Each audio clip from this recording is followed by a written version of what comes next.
കായംകുളത്ത് ക്യാമറ ആക്സസറീസും വിൽക്കുന്ന സ്ഥാപനത്തിൽ ലക്ഷങ്ങളുടെ കവർച്ച. KP റോഡിൽ പ്രവർത്തിക്കുന്ന ഫോട്ടോലിങ്ക് എന്ന സ്ഥാപനത്തിനാണ് ബുധനാഴ്ച രാത്രി മോഷണം നടന്നത്.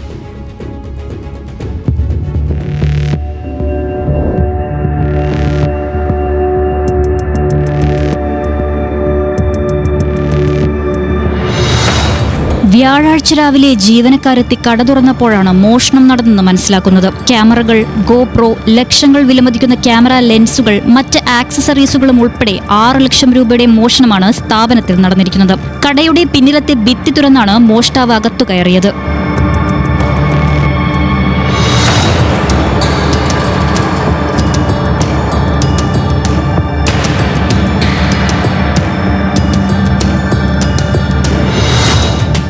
ഫോട്ടോലിങ്കിലെ CCTV പരിശോധിച്ചെങ്കിലും മോഷ്ടാവ് അകത്ത് കയറിയ ഉടനെ ഇൻവെർട്ടർ ഓഫ് ചെയ്തതിനാൽ ക്യാമറയും ഓഫായിരുന്നു.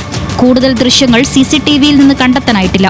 സമീപത്തെ വ്യാപാര സ്ഥാപനങ്ങളിലെ അടക്കം CCTV ദൃശ്യങ്ങൾ പോലീസ് ശേഖരിച്ചു കഴിഞ്ഞു.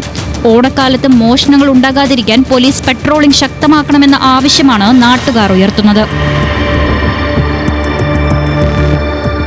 ന്യൂസ് മലയാളം, ആലപ്പുഴ.